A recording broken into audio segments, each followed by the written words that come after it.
Esse é um verso do capítulo 4. O capítulo 4 é conhecido como o conhecimento transcendental. Trata do conhecimento que nos ajuda a trilhar o caminho da forma humana de vida com essa espiritualidade aflorada, focado na transcendência, não focado nas coisas do mundo. E eu vou ler ele para vocês verem.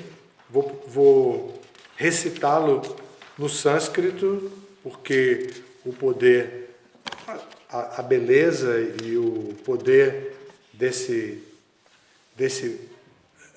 dessa língua é bonita, atrativa, é sonora. Eu vou ler para vocês ouvirem. Nahi gyanena sadrisham pavitram iha vidyate tatsvayam yoga samsiddha kalinatmani vindati. Neste mundo não há nada tão sublime e puro como o conhecimento transcendental. Este conhecimento é o fruto maduro de todo o misticismo, e aquele que se familiarizou com a prática do serviço devocional desfruta deste conhecimento dentro de si, no devido curso do tempo.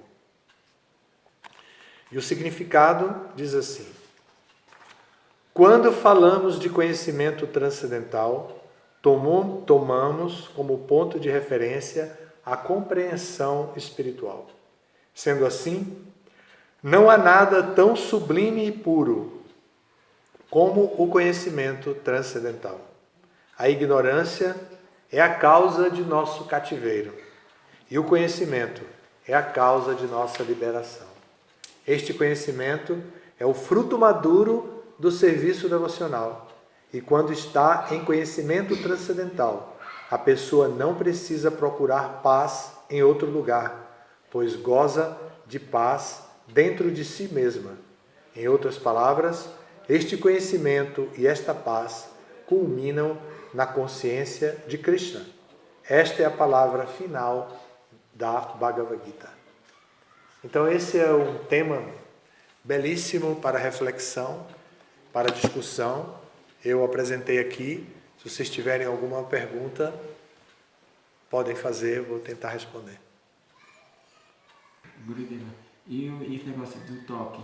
Vamos supor que fuse o toque em coisa de Krishna. Isso é muito legal, né? Qualquer coisa que nós possamos fazer, eu fiz de brincadeira isso, né? Assim, para chamar um pouquinho de atenção. Mas qualquer coisa que nós possamos fazer nesse mundo, qualquer coisa que seja da nossa experiência, nós podemos fazer para a satisfação de Deus. Esse é o nosso caminho. Bhakti Yoga é exatamente isso. Tá? Então vocês observaram que no verso que eu li, a tradução em português, diz que neste mundo onde estamos inseridos, este mundo material, o planeta Terra agora, né? Não há nada tão sublime e puro como o conhecimento transcendental. Observe que aqui não está se falando de religião. Aqui está se falando do conhecimento transcendental, que as várias religiões têm acesso a esse conhecimento transcendental. Conhecimento libertário, conhecimento que nos diz, não se preocupe, você não é esse corpo exatamente. Esse corpo é uma identidade temporária e imutável. Uma hora a gente está gordo, outra hora a gente está magro, uma hora a gente está forte, outra hora a gente está adoentado, mas toda essa experiência humana é temporária. Então, neste mundo, tem algo que não é assim, que tem outra natureza, que é de natureza transcendental, que é o conhecimento. Eu sou da comunidade Alto do Moura, meu nome é Alvin. Minha mãe é artesã, vem de uma família tradicional do artesanato, do barro. E lá a gente observa que algumas artesãs, ou alguns artesãos, ele consegue repassar para a gente uma tranquilidade e uma profundidade, não só no fazer, porque uma coisa é você fazer uma peça de barro e vender ou uma prateleira, mas ele traz uma espiritualidade, uma meditação naquilo que faz. E quando você chega perto dessas pessoas, você sente essa tranquilidade, essa paz, na maneira de falar, na maneira de falar com o ouvido, do pouco que eu trabalho, e o que aquele trabalho expressa na vida daquela pessoa. Se você fazer uma leitura a modo grosso, de modo grosso, você vai dizer que aquela pessoa tem uma espiritualidade muito forte, muito presente no cotidiano. Boa experiência, né? Experiência da identificação da espiritualidade assim no cotidiano da gente. Isso é muito importante e pode ser canalizado para produzir frutos eternos, definitivos, que possa ajudar as pessoas, a própria pessoa que tem essa tranquilidade e as pessoas para as quais ela passe essa tranquilidade, para se aprofundar na espiritualidade. A espiritualidade é uma prática neste mundo que exige austeridade. Ela não é natural. Infelizmente, essa é uma notícia assim delicada, para não dizer que é uma notícia ruim, mas é a parte mais delicada da notícia. A gente sempre vai ter que fazer austeridade para poder deixar prevalecer a espiritualidade. Porque a tendência é que a gente fique para a materialidade. A gente queira satisfazer as necessidades do estômago, da língua, de todos os nossos sentimentos. A gente quer satisfazer os nossos sentidos. Então, como que a gente pode fazer para modificar isso? É necessário uma certa austeridade. O mundo foi criado com esse propósito. Tudo bem, vai para lá, faz o que você quiser fazer, mas você precisa aceitar responsabilidade, compromisso de se libertar das amarrias que vão lhe prender esse mundo. E essa responsabilidade é a espiritualidade. Então nós devemos tomar consciência da nossa espiritualidade e então praticar a austeridade necessária para que essa espiritualidade produza efeito e que possa nos levar à hora da morte com plena consciência, iluminação, possamos chegar na hora da morte livres de todos os apegos desse mundo.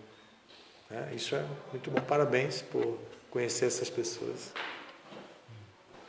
Eu sou um pouco leiga no assunto. Quando falou no texto que transcender dava o espaço ao misticismo, essa parte assim ficou em branco. E quando fala assim, eu não sou budista, não pratico, então eu não conheço mais ou menos o nível, se existe hierarquia, não existe, como seria, se tem regras, não tem. Sim, entendo.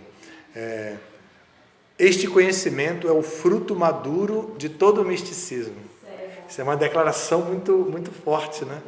Porque a metafísica nos dá a oportunidade de ver o que está além do físico, ou de nos relacionar com o que está além do físico. Isso também é chamado de misticismo. Então, o que tem o poder, um poder de natureza transcendental.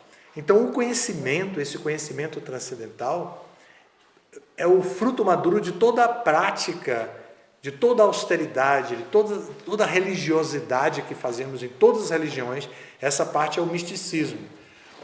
As liturgias, é a parte mística das religiões. A Igreja Católica, por exemplo, na missa, tem uma liturgia belíssima, potentíssima.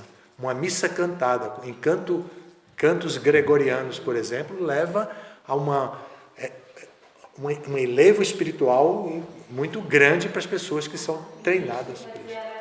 De elevação. Então, este conhecimento transcendental é o fruto maduro de todo esse misticismo.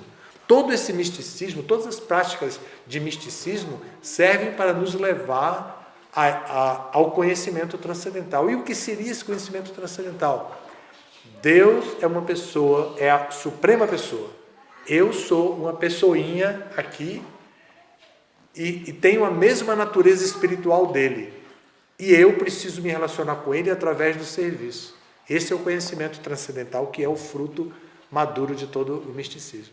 Qualquer religião com seu misticismo vai levar a pessoa a se relacionar com Deus. Se não leva, então há uma falha da própria pessoa que se confunde às vezes, como eu falei em algum momento da palestra, às vezes se confunde com as regras da religião e tudo mais.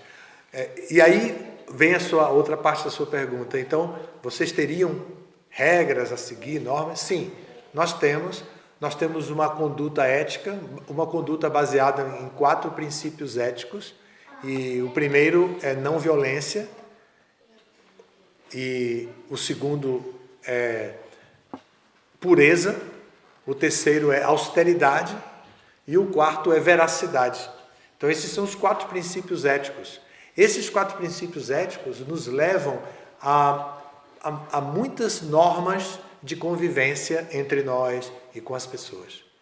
E condutas, princípios comportamentais também. Por exemplo, dos 4 eu vou pegar só o exemplo de não violência, que está muito em voga hoje, foi evoluindo gradualmente, e dos anos 60 para cá, e hoje está muito comum o veganismo, o vegetarianismo, não comer carne, proteção aos animais, tudo isso. Até o direito já desenvolveu uma nova especialidade, que é o direito dos animais.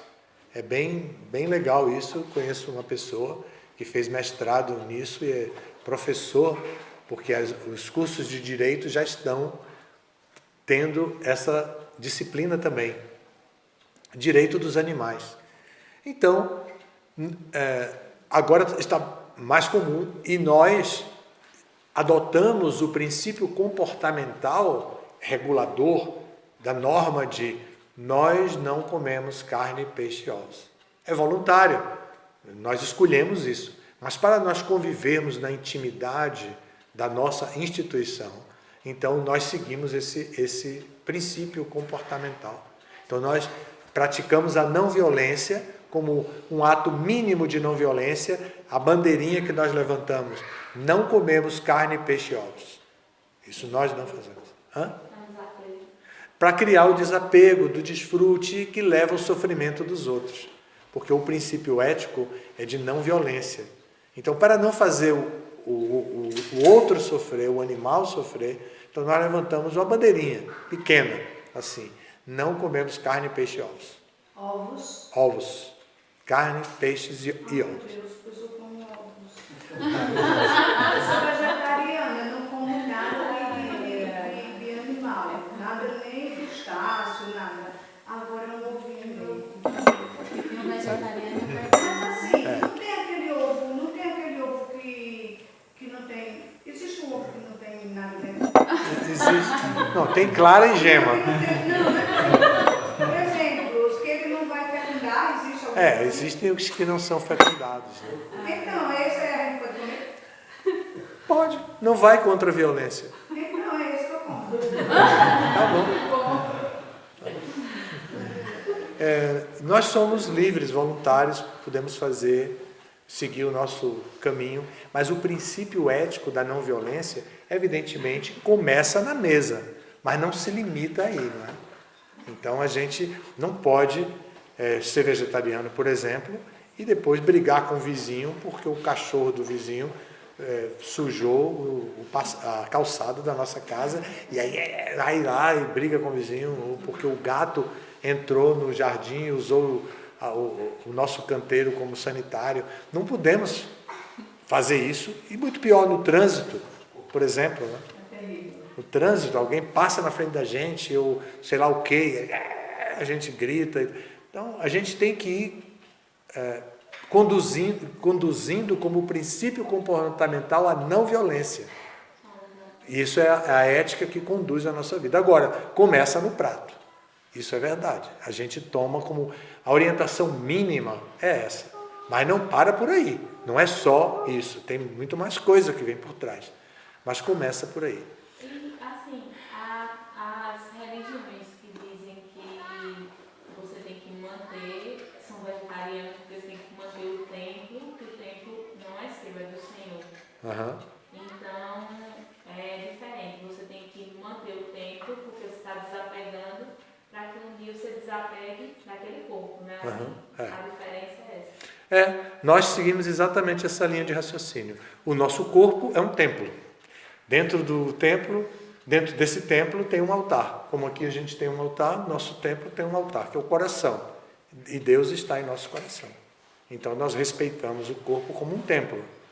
Aí nós fazemos tudo para a purificação desse templo, para manter esse templo puro, limpo, não violento, etc., para que ele possa resguardar a figura de Deus em todo o seu potencial. E sermos representantes de Deus, né? Instrumentos de Deus, como São Francisco de Assis falou e eu citei no começo, né? Então nós precisamos isso, né? Nos comportar de tal maneira a dar mais do que receber, e por aí vai, né? Tem tantas formas de cuidar do outro, deixando o nosso egoísmo de lado. Tudo bem? Algo mais? Então, obrigado a vocês pela atenção. Espero revê-los outra vez aqui neste mesmo voo. Os comandantes dos aviões falam assim, né? Então, espero revê-los aqui outras vezes. Hare Krishna. Muito obrigada.